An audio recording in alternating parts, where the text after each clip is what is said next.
आज का test series number 23 है और यह रुक्मिणी प्रकाशन से लिया गया है। तो चलिए स्टार्ट करते हैं। प्रश्न नंबर एक है कि आरबीआई ने आर्थिक वृद्धि को बढ़ावा देने हेतु नीतिगत ब्याज दरों में लगातार 5वीं बार कटौती करते हुए रेपो रेट 25 बेसिस पॉइंट घटा करके कितना कर दिया? तो 5.15%। यह 2019 का करेंट अफेयर है।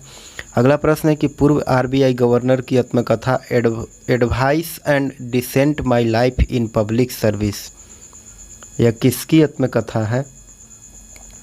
तो इसका उत्तर हो जाएगा option 1 Y V. Reddy. Y V. Reddy पूर्व आरबीआई गवर्नर की आत्मकथा advice and dissent my life in public service है और वाई.वी. रेड्डी 14वें वित्त आयोग के अध्यक्ष थे। अगला ऑप्शन दिया है सी रंगराजन। तो सी रंगराजन 12वें वित्त आयोग के अध्यक्ष थे। और अगला ऑप्शन है रघुराम राजन। तो रघुराम राजन आरबीआई के गवर्नर थे। अगला प्रश्न है कि पृथ्वी के निकटतम दूरी पर स्थित ग्रह कौन है? तो पृथ्वी से सबसे निकट में शुक्र ग्रह है। इसका उत्तर हो जाएगा ऑप्शन डी शुक्र ग्रह। शुक्र सबसे गर्म ग्रह है और यह सबसे चमकीला ग्रह है और इसे सांझ का तारा या भोर का तारा भी कहा जाता है। यह अन्य ग्रहों के विपरीत दक्षिणावर्त चक्रण करता है और इसका घनत्व, आकार और व्यास में पृथ्वी के समान है। अगला प्रश्न है कि सिनकोना पौधे के किस भाग से कुनैन प्राप्त किया जाता है? तो सिनकोना के तने के छाल से कुनैन प्राप्त किया जाता है और पत्तियों में क्लोरोफिल उपस्थित होता है। हल्दी एवं अदरक में खाने योग्य भाग तना होता है और हल्दी का पीला रंग कुकुरमीन नामक वर्णक के कारण होता है। अगला प्रश्न है कि निम्न में से कौन सा वृक्ष समुद्र तल से सर्वाधिक ऊंचाई पर है? तो चीड़ का वृक्ष। अगला प्रश्न है कि निम्न में से किसमें विटामिन सी की मात्रा सर्वाधिक होती है? तो संतरा में। संतरा में विटामिन सी की मात्रा सबसे ज़्यादा होता है और विटामिन सी के रासायनिक नाम एस्कॉर्बिक एसिड हैं। और भी इसके प्रमुख स्रोत हैं जैसे नींबू, संतरा, नारंगी, टमाटर या खट्टे फल पदार्थ। अगला प्रश्न है कि वैदिक ग्रंथ प्रसिद्ध भाष्यकार सायन निम्न में से किस एक काल में सक्रिय थे? तो ऑप्शन ए होगा चोल काल में। वैदिक ग्रंथ के प्रसिद्ध भाष्यकार सायन विजयनगर राज्य काल में सक्रिय थे और चोल प्रशासन में भाग लेने वाले उच्च पदाधिकारियों में पेरुंदम एवं निम्न श्रेणी के पदाधिकारियों में सोरुंदम कहा जाता था। अगला प्रश्न है निम्नलिखित 4 बाहरी आक्रमणों का काल क्रमानुसार करें। नीचे दिए गए कूट को अवस्थित करना है। पहला में चंगेज खान 1221 से 27 तक रहा और दूसरा में तैमूर के काल रहा 1398 ईस्वी और तीसरा में नादिर शाह का काल रहा 1739 और चौथा में है अहमद शाह अब्दाली, तो 1748 से लेकर के 67 तक इनका काल रहा। अगला प्रश्न है सूची 1 और सूची 2 को मिलान करना है। पहला सूची में समाचार पत्र और दूसरा में आरंभ करने वाला व्यक्ति के नाम। तो समाचार पत्र पहला में ऑप्शन दिया गया बॉम्बे क्रॉनिकल। आरंभ करने वाला व्यक्ति का नाम क्या है? बॉम्बे क्रॉनिकल। तो यह फिरोज शाह मेहता द्वारा संपादित किया गया था और कॉमनवेल्थ जो है कॉमनवेल्थ पत्र के समाचार पत्र एनी बेसेंट और लीडर समाचार पत्र मदन मोहन मालवीय के द्वारा संपादित किया गया था और सर्च लाइट जो है वह सच्चिदानंद सिन्हा के द्वारा प्रारंभ किया गया था। तो इसका उत्तर हो जाएगा ऑप्शन सी। अगला प्रश्न है कि स्वराज पार्टी के संस्थापक किया था? तो सी.आर. दास तथा मोतीलाल नेहरू ने। ऑप्शन सी इसका उत्तर हो जाएगा। Swaraj party CR. दास तथा मोतीलाल नेहरू संस्थापित किए थे और स्वराज पार्टी की स्थापना 1923 को हुआ था और होम रूल लीग 1916 में। अगला प्रश्न है कि स्वराज के बतौर राष्ट्रीय मांग के सर्वप्रथम रखा था दादा भाई नौरोजी ने। कहता है कि स्वराज को बतौर राष्ट्रीय मांग सर्वप्रथम दादा भाई नौरोजी ने रखा था। रहनुमाई माजदायन सभा की स्थापना 1851 ईस्वी में हुआ था और इसकी स्थापना दादा भाई नौरोजी ने किया था। ईस्ट इंडिया एसोसिएशन की स्थापना 1866 में दादा भाई नौरोजी के द्वारा किया गया था। अगला प्रश्न है कि भारतीय स्वतंत्रता संघर्ष के दौरान निम्न में से किन गिरफ्तारी में निहत्थे लोग पर अमृतसर जालियांवाला बाग में 13 अप्रैल 1919 को इकट्ठा हुए थे? तो डॉक्टर सैफुद्दीन किचलू और डॉक्टर सत्यपाल के चलते जालियांवाला बाग हुआ था, उसमें एकत्रित हुए थे लोग। अगला प्रश्न है सूची 1 और सूची 2, 1 में घटना और 2 में अवसर दिया गया है। घटना और अवसर को मिलान करना है। तो सूची 1 में दिया गया कि कांग्रेस का संपूर्ण स्वाधीनता प्रस्ताव। तो 31 दिसंबर 1929 को कांग्रेस का संपूर्ण स्वाधीनता प्रस्ताव पारित किया गया था और पूर्ण स्वराज दिवस 26 जनवरी 1930 को मनाया गया। और अगला है डंडी मार्च प्रारंभ कब किया गया था? तो डंडी मार्च प्रारंभ जो है वो 12 मार्च 1930 को किया गया था। और अगला है कि द्वितीय गोलमेज सम्मेलन जो है वह जुलाई 1931 में किया गया था। अगला प्रश्न है, तो इसका उत्तर हो जाएगा ऑप्शन बी सही। अगला प्रश्न है कि निम्न में से एक की सिफारिशों के आधार पर संघ एवं राज्यों के बीच वित्तीय वितरण होता है? तो वित्त आयोग के द्वारा। वित्त आयोग की सिफारिश के आधार पर संघ एवं राज्य के बीच वित्तीय वितरण होता है। और वित्त आयोग के गठन के अधिकार राष्ट्रपति को अनुच्छेद 280 के तहत। और भारत में नीति आयोग के संबंध में कोई बांधित प्रावधान नहीं है। अगला प्रश्न है कि भारत में स्वपोषित विकास का उद्देश्य सर्वप्रथम अपनाया गया था।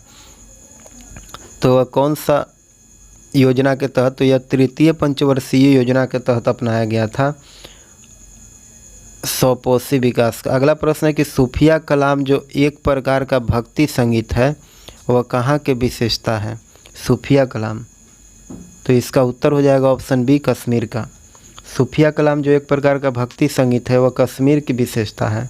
और कलहन के अनुसार श्रीनगर की स्थापना मौर्य सम्राट अशोक के द्वारा की गई थी और कश्मीर में इस्लाम के आगमन 13वीं और 14वीं शताब्दी में हुआ था।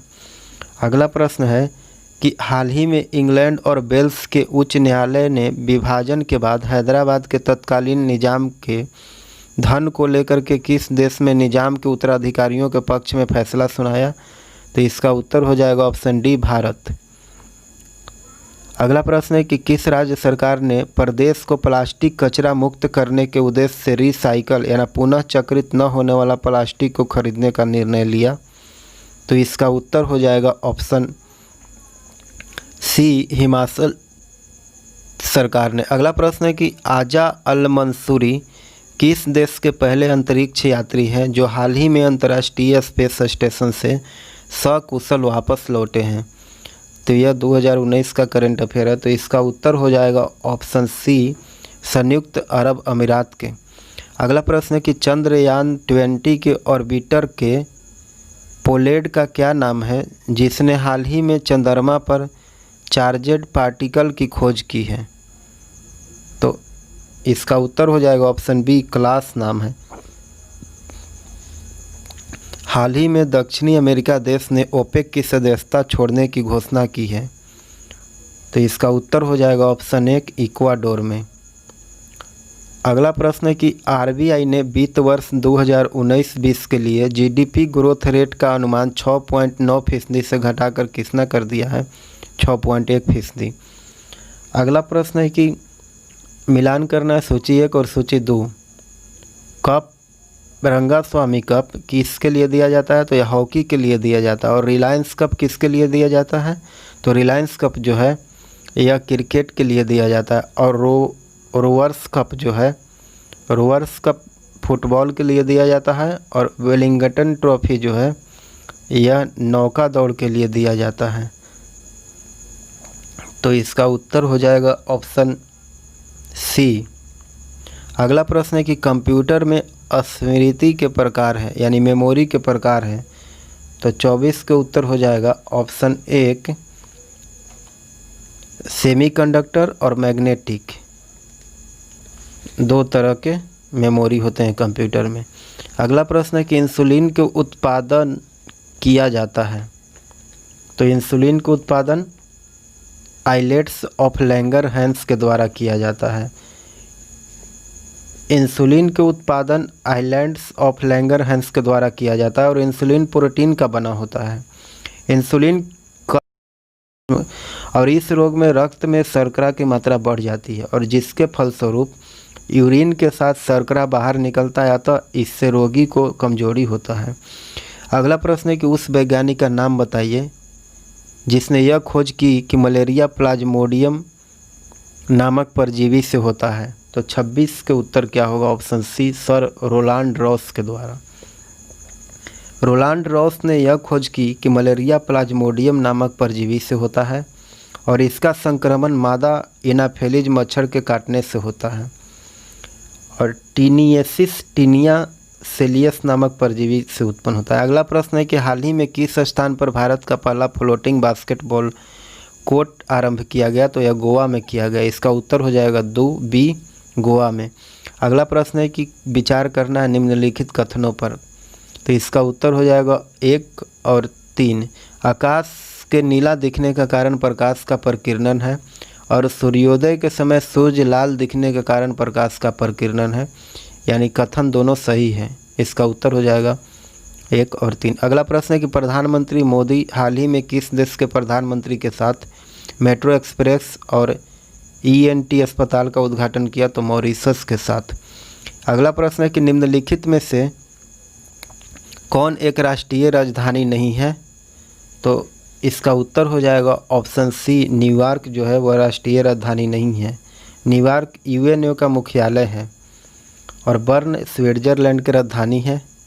बर्न जो ऑप्शन में दिया गया वह स्विट्जरलैंड की राजधानी है और कैनबरा जो है वह ऑस्ट्रेलिया की राजधानी है और बीजिंग जो है वह चीन की राजधानी है। अगला प्रश्न है कि निम्नलिखित में से किस प्रकार के मृदा को जल धारण क्षमता सबसे कम होती है, तो किस प्रकार की मृदा के जल धारण, तो बलुई दोमट मृदा जो है उसकी क्षमता बहुत कम होती है।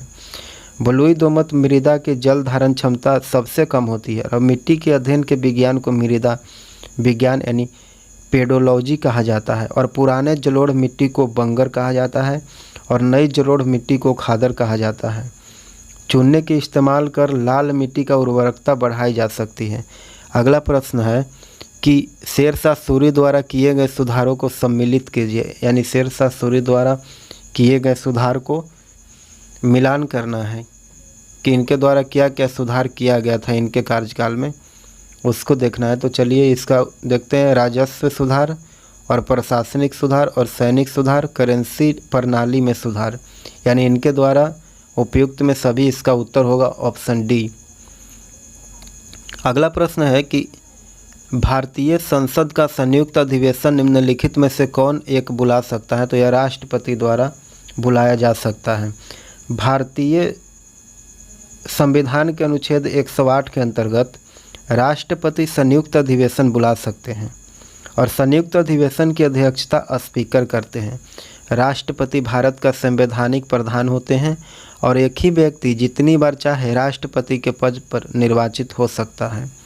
राष्ट्रपति का वेतन आयकर से मुक्त होता है और राष्ट्रपति को निःशुल्क निवास स्थल व संसद द्वारा स्वीकृत अन्य भत्ते प्राप्त होते हैं। अगला प्रश्न है कि पारिस्थितिकी तंत्र की संकल्पना प्रस्तावित किया था, तो यह टॉन्सले ने किया था। क्या है कि पारिस्थितिकी तंत्र का सर्वप्रथम प्रयोग अर्नेस्ट हैकर ने 1866 ईस्वी में किया था और किसी स्थान पर पाया जाने वाला किसी जीव समुदाय का वातावरण से तथा पारिस्थितिकी समुदाय से परस्पर संबंध होता है और इस पारंपरिक संबंध को पारिस्थितिकी तंत्र कहते हैं और इसका प्रतिपादन टॉन्सले ने किया। अगला प्रश्न है कि किस कंपनी म्यूचुअल फंड के नाम बदल करके निपॉन इंडिया म्यूचुअल फंड रख दिया, NIMF रख दिया, तो यह रिलायंस कंपनी ने अपना नाम बदल करके NIMF रख दिया। अगला प्रश्न है कि अंतर्राष्ट्रीय क्रिकेट में 20 वर्ष पूरे करने वाली पहली महिला क्रिकेटर कौन बनी? तो यह मिताली राज बनी। इसका उत्तर हो जाएगा ऑप्शन 1। अगला प्रश्न है कि रहस्यवाद सिद्धांत है, यह किन धर्मों के द्वारा दिया गया? तो यह जैन धर्म के द्वारा दिया गया रहस्यवाद पर विश्वास। रहस्यवाद सिद्धांत जैन धर्म का है और जैन धर्म संस्थापक एवं प्रथम तीर्थकर ऋषभदेव थे और पार्श्वनाथ काशी के राजा अश्वसेन के पुत्र थे। महावीर ने अपना उपदेश प्राकृतिक यानी अर्धमागधी भाषा में दिया और आर्य सुधर्मा अकेला ऐसा गंधर्व था जो महावीर की मृत्यु के बाद भी जीवित रहा और जो जैन धर्म का प्रथम थोड़ा या फिर मुख्य उपदेशक भी हुआ। अगला प्रश्न है कि थैलोसीमिया के रोग में शरीर निम्न में से संश्लेषण की क्षमता नहीं रहता है? तो हीमोग्लोबिन संश्लेषण की क्षमता नहीं रहता है। हीमोग्लोबिन संलयित प्रोटीन है, इसमें ग्लोबिन नामक प्रोटीन हीम फोरफायरिन कॉम्प्लेक्स हीम होता है और हीम के कारण ही रुधिर का रंग लाल होता है। 100 ml रुधिर में 15 ग्राम हीमोग्लोबिन होता है। अगला प्रश्न है कि कार चलाते समय अपने पीछे यातायात देखने के लिए आप किस प्रकार के दर्पण का उपयोग करेंगे? तो इसका उत्तर हो जाएगा ऑप्शन डी, उत्तल दर्पण का। अगला प्रश्न है कि संचार उपग्रह वायुमंडल के किस स्तर में अवस्थित किए जाते हैं? तो इसका उत्तर हो जाएगा ऑप्शन सी, आयन मंडल में यानी आयनोस्फीयर में। अगला प्रश्न है कि भारत के स्वतंत्रता आंदोलन के दौरान महात्मा गांधी द्वारा स्थापित साबरमती आश्रम नगर के बाहर था, तो वह किस नगर के बाहर था? तो इसका उत्तर हो जाएगा ऑप्शन बी, अहमदाबाद के बाहर था। अगला प्रश्न है कि निम्न में से कौन सी धातु बिजली की सबसे अधिक सुचालक है? सुचालक सबसे ज़्यादा कौन है? तो इसका उत्तर हो जाएगा बिजली की सबसे अधिक सुचालक धातु में आ जाता है चांदी धातु। बिजली के सबसे अधिक सुचालक है और चांदी प्राकृतिक में मुक्त एवं संयुक्त दोनों अवस्थाएं में पाई जाती है। चांदी धातु का निष्कर्षण अर्जेंटाइन अयस्क से किया जाता है। अगला प्रश्न है कि कत्था बनाने हेतु किस पेड़ की लकड़ी का प्रयोग होता है? तो इसका उत्तर हो जाएगा ऑप्शन बी, खैर का लकड़ी के। अगला प्रश्न है कि 1857 के स्वाधीनता संग्राम का प्रतीक क्या था? तो इसका उत्तर हो जाएगा ऑप्शन ए, कमल और रोटी का निशान। 1857 के स्वाधीनता संग्राम का प्रतीक कमल का फूल और रोटी था। 29 मार्च 1857 ईस्वी को मंगल पांडे नामक एक सैनिक ने बैरकपुर में गाय की चर्बी मिले कारतूसों को मुंह से काटने से स्पष्ट मना कर दिया।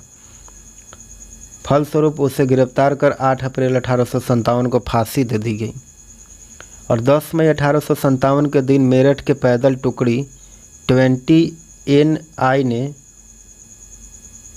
1857 क्रांति की शुरुआत की। अगला प्रश्न है कि वर्ष का सबसे छोटा दिन 22 दिसंबर। ऑप्शन बी इसका उत्तर हो जाएगा।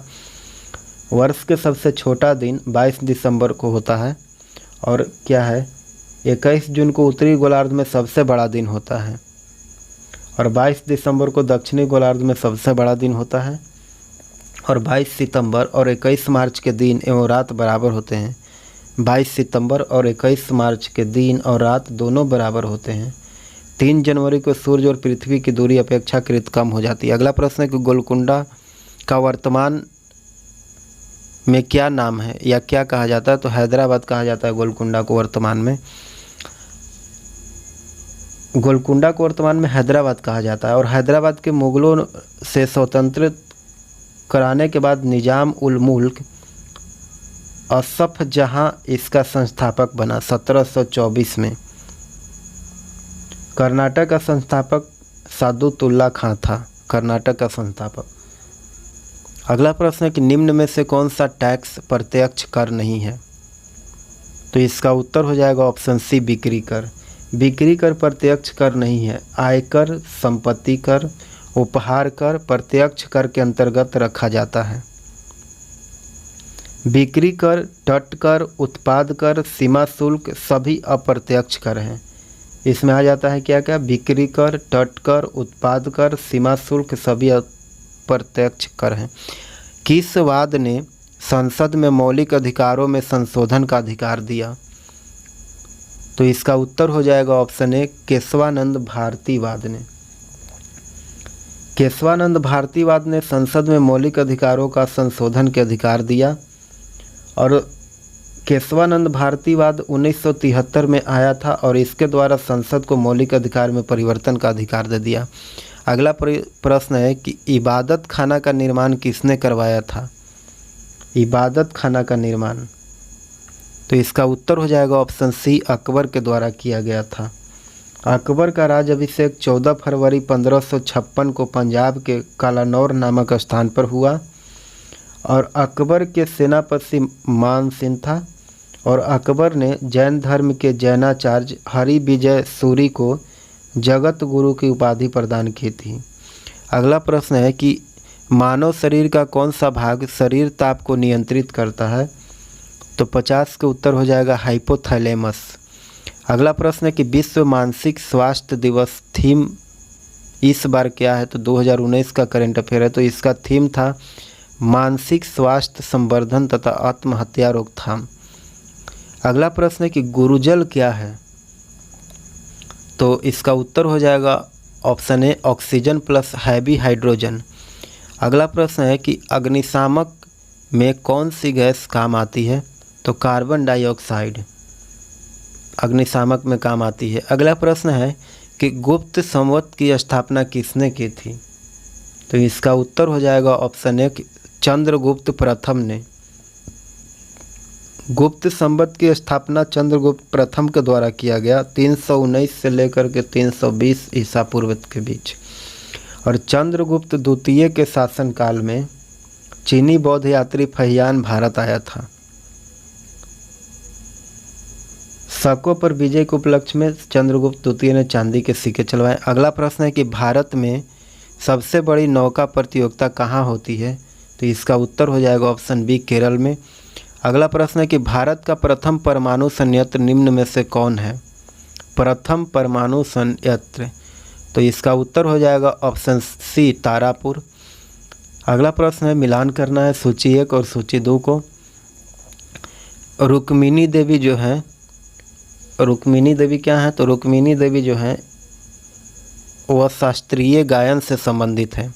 और कुमार गंधर्व जो है, कुमार गंधर्व क्या है? तो यह शास्त्रीय वादन से संबंधित है। और अगला है बिरजू महाराज। बिरजू महाराज जो है वह शास्त्रीय नृत्य से संबंधित है। इनका ऑप्शन होगा शास्त्रीय नृत्य। और राकेश शर्मा जो है वह अंतरिक्ष यात्री हैं। तो इसका उत्तर हो जाएगा ऑप्शन सी 1432। अगला प्रश्न है कि किस गवर्नर जनरल पर महाभियोग का मुकदमा चलाया गया? तो इसका उत्तर हो जाएगा ऑप्शन 1 वारेन हेस्टिंग्स के ऊपर। वारेन हेस्टिंग्स गवर्नर जनरल महाभियोग का मुकदमा 1791 में चलाया गया। कौन सी परिस्थिति चंद्र ग्रहण होता है? तो पूर्ण चंद्र में, पूर्ण चंद्र की परिस्थिति में चंद्र ग्रहण होता है। जब सूर्य और चंद्रमा के बीच पृथ्वी आ जाए तब चंद्र ग्रहण होता है। जब सूर्य और पृथ्वी के बीच चंद्रमा आ जाए तो सूर्य ग्रहण होता है। अगला प्रश्न है कि भारत भवन का वास्तुविद कौन है? तो चार्ल्स कोरिया इसका उत्तर हो जाएगा ऑप्शन 1 चार्ल्स कोरिया। क्या है कि चंडीगढ़ शहर का वास्तुकार ली कर्बूजियर है और राष्ट्रपति भवन के वास्तुकार एडमंड लुटियंस। राष्ट्रपति भवन के एडमंड लुटियंस और वही भारत भवन के कोरिया, चार्ल्स कोरिया वास्तुविद हैं। अगला प्रश्न है कि वंदे मातरम किस पुस्तक से संबंधित है? तो इसका उत्तर हो जाएगा ऑप्शन ए आनंद मठ से संबंधित है वंदे मातरम। अगला प्रश्न है कि हल्दी के पौधे का खाने लायक हिस्सा कौन सा है? हल्दी के पौधे के खाने लायक हिस्सा जो है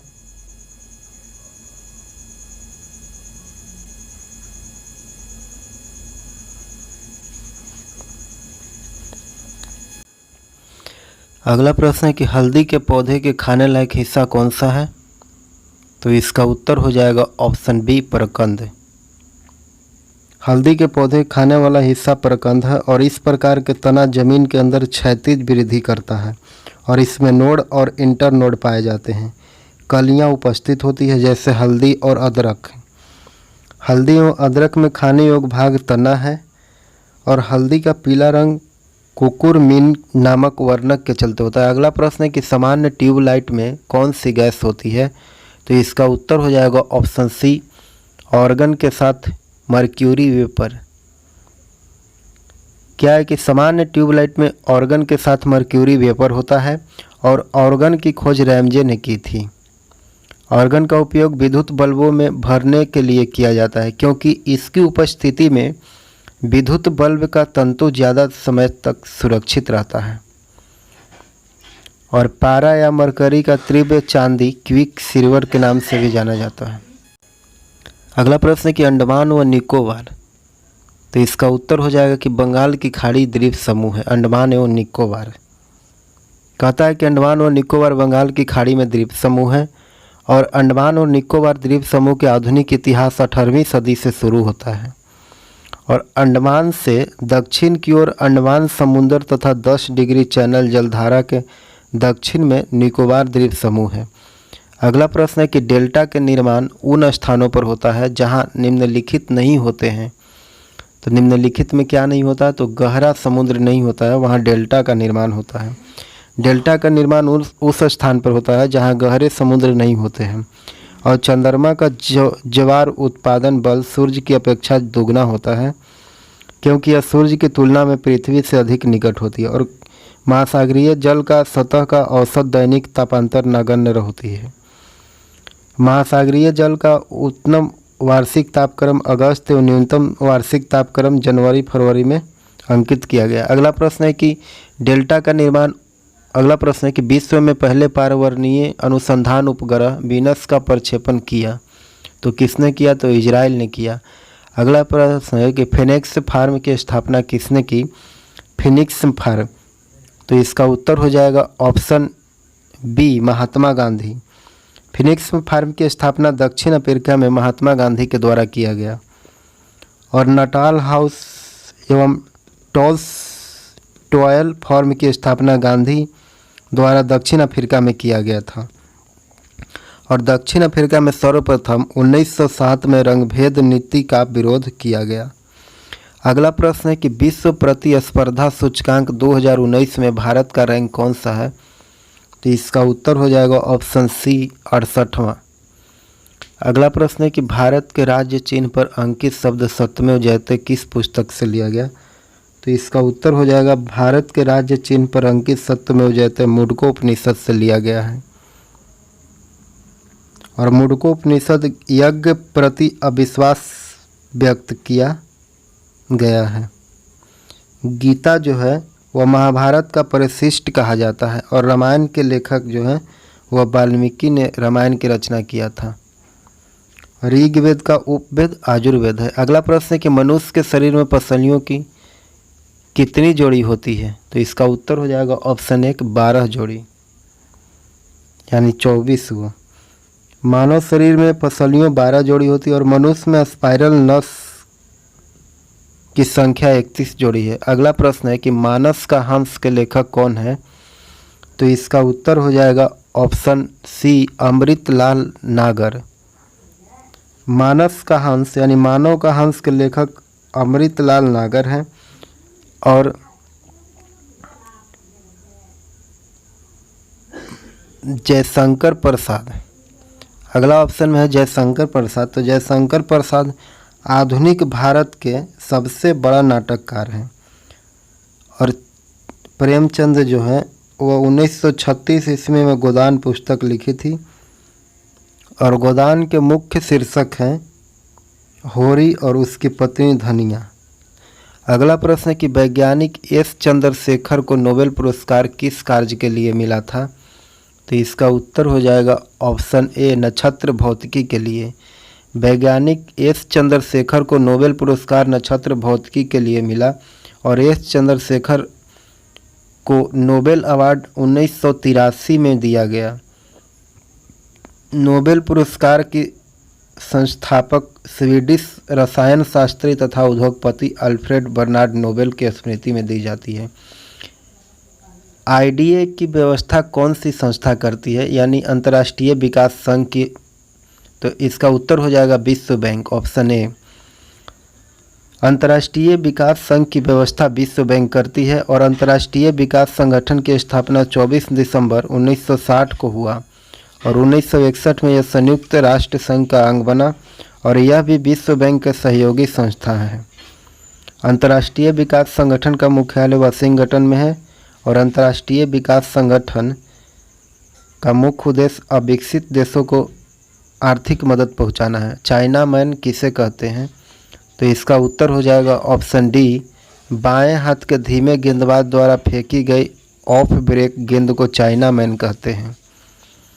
अगला प्रश्न है कि धार्मिक कविताओं का संकलन कुराल किस भाषा में लिखा गया था? कुराल, तो इसका उत्तर हो जाएगा ऑप्शन बी, तमिल भाषा में। धार्मिक कविताओं का संकलन कुराल तमिल भाषा में लिखा गया। तिरुकुराल को ही कुराल कहते हैं। अगला प्रश्न है कि इसमें से किस गवर्नर जनरल ने सबसे पहले पृथक निर्वाचन मंडल की व्यवस्था मुसलमानों को जीतने व उन्हें कांग्रेस से विरोध करने के लिए? तो इसका उत्तर हो जाएगा ऑप्शन डी, लॉर्ड मिंटो द्वितीय।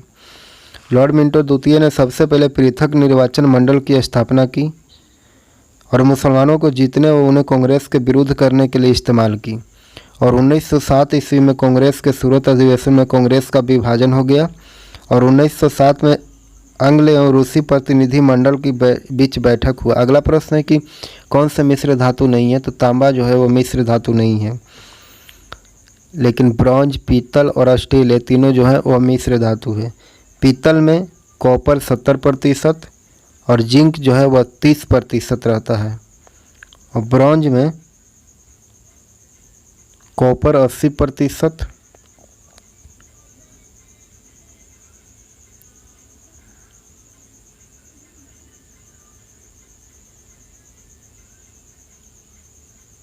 अगला प्रश्न है कि सर्वोच्च न्यायालय ने वाहनों का बीमा करने वाली कंपनियों को किस दस्तावेज के बिना बीमा प्रदान करने से मना कर दिया?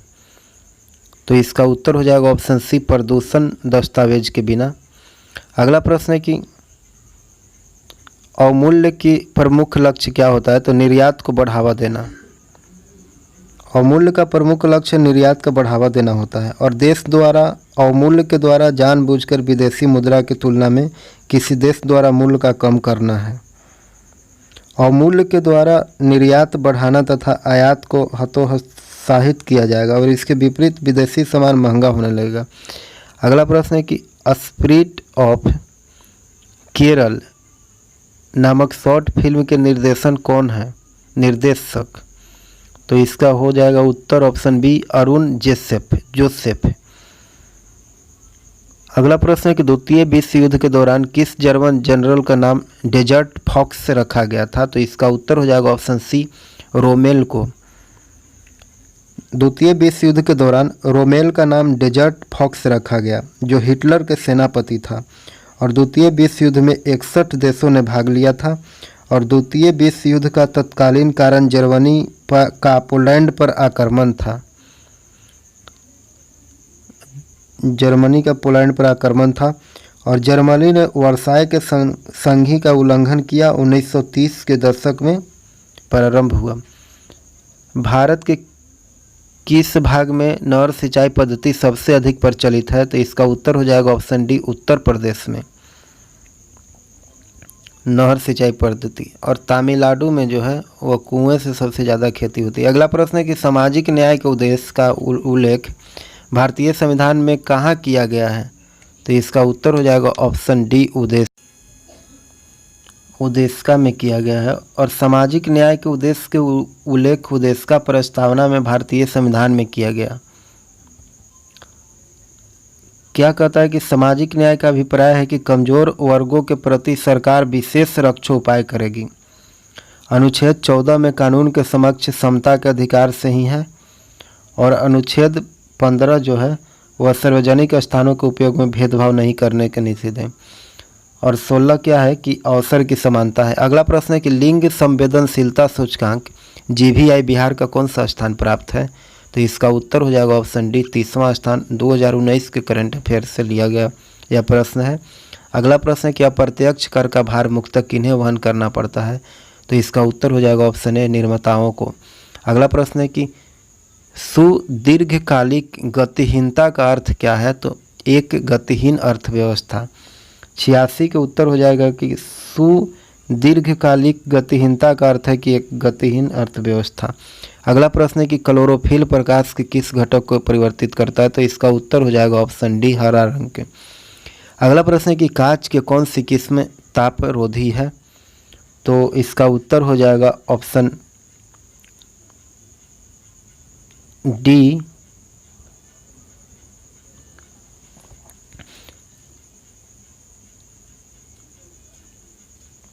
ताप के कौन सी किस्म तापरोधी है, कांच के कौन सी किस्म तापरोधी है, तो पायरेक्स कांच। 88 का उत्तर हो जाएगा ऑप्शन सी कांच का पायरेक्स कांच किस्म तापरोधी है। सर्वप्रथम कांच का निर्माण प्राचीन काल में मिस्र में हुआ था और कांच विभिन्न क्षारीय धातुओं के सिलिकेटों के अक्रिस्टलीय मिश्रण होता है। सोडियम कार्बोनेट व सिलिका को गर्म करने पर सोडियम सिलिकेट प्राप्त होता है जो जल में विलय होता है और इसे जल कांच भी कहते हैं। अगला प्रश्न है कि निम्नलिखित में से किस शास्त्रीय नृत्य शैली में गथा भाव हमेशा महाभारत या फिर रामायण से लिया जाता है, तो इसका उत्तर हो जाएगा ऑप्शन डी मोहिनी अट्टम को। मोहिनी अट्टम शास्त्रीय नृत्य शैली में कथा भाव हमेशा रामायण या फिर महाभारत से लिया जाता है। अगला प्रश्न है कि निर्मला सोरेन किस खेल से संबंधित है, तो इसका उत्तर हो जाएगा ऑप्शन डी स्प्रिंट से। अगला प्रश्न है कि वह मुस्लिम मकबरा कहाँ है जिसमें पैगंबर मोहम्मद साहब का एक बाल सुरक्षित रखा गया है, तो यह श्रीनगर में है। इसका उत्तर हो जाएगा ऑप्शन सी श्रीनगर में। अगला प्रश्न है यह मुस्लिम मकबरा श्रीनगर में जिसमें पैगंबर मोहम्मद साहब का एक बाल सुरक्षित रखा गया है और मोहम्मद साहब का जन्म 570 ईस्वी मक्का में हुआ था और इनका समाधि 532 ईस्वी मदीना में हुआ। और अमीन का अर्थ है विश्वासी होना और मोहम्मद साहब की पुत्री का नाम फतिमा और दामाद का नाम अली था। अगला प्रश्न है कि सत्याग्रही महात्मा गांधी के सत्याग्रह करने के लिए सबसे पहले कब जेल हुई थी, तो इसका उत्तर हो जाएगा ऑप्शन बी 1908 में। सत्याग्रही महात्मा गांधी को सत्याग्रह करने के लिए सबसे पहले 1908 में जेल हुई थी और 1908 में दक्षिण अफ्रीका में जेल गए थे। अगला प्रश्न है कि खगोल विज्ञान के भारतीय महाग्रंथ पंच सिद्धांतिका के रचनाकार कौन है, तो इसका उत्तर हो जाएगा ऑप्शन एक बराहमिहिर। 93 के उत्तर हो जाएगा ऑप्शन एक बराहमिहिर। खगोल विज्ञान भारतीय महाग्रंथ पंच सिद्धांतिका के रचनाकार बराहमिहिर है। और अगला प्रश्न है कि सैंडलर आयोग का गठन कब किया गया था, तो यह 1917 में किया गया था। इसका उत्तर हो जाएगा ऑप्शन डी 1917 में। सैंडलर आयोग का संबंध शिक्षा से है और सैंडलर आयोग के समय भारत के वायसराय लॉर्ड चेम्सफोर्ड थे। हंटर आयोग शिक्षा पर 1882 ईस्वी में बनाया गया था और हंटर आयोग के समय वायसराय लॉर्ड रिपन थे। अगला प्रश्न है कि पूर्व मध्यकालीन भारतीय के शासक राजवंशों के साथ उसकी राजधानियों को मेल बैठाना है। शून्य की खोज आर्यभट्ट ने की थी।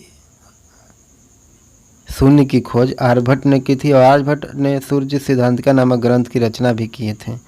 भास्कर सिद्धांत शिरोमणि की रचना किए थे। अगला प्रश्न है कि मिलान करना है शासक राजवंशों के साथ उनकी राजधानियों को, तो सूची 1 में दिया गया प्रतिहार या परिहार वंश, तो इनकी राजधानी कहाँ था, तो कनौज था। प्रतिहार या फिर परिहार वंश की राजधानी कनौज।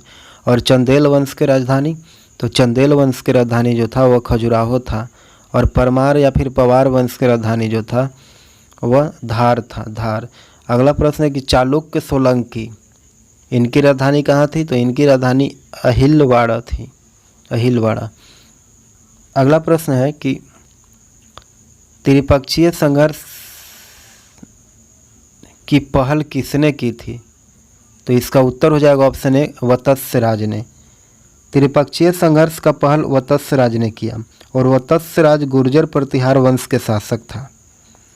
गुर्जर प्रतिहार राष्ट्रकूट और पाल शासकों के बीच हुआ यह त्रिपक्षीय संघर्ष। ध्रुव राष्ट्रकूट वंश का पहला शासक था जिन्होंने कनौज पर कब्जा करने के लिए त्रिपक्षीय संघर्ष में भाग लिया।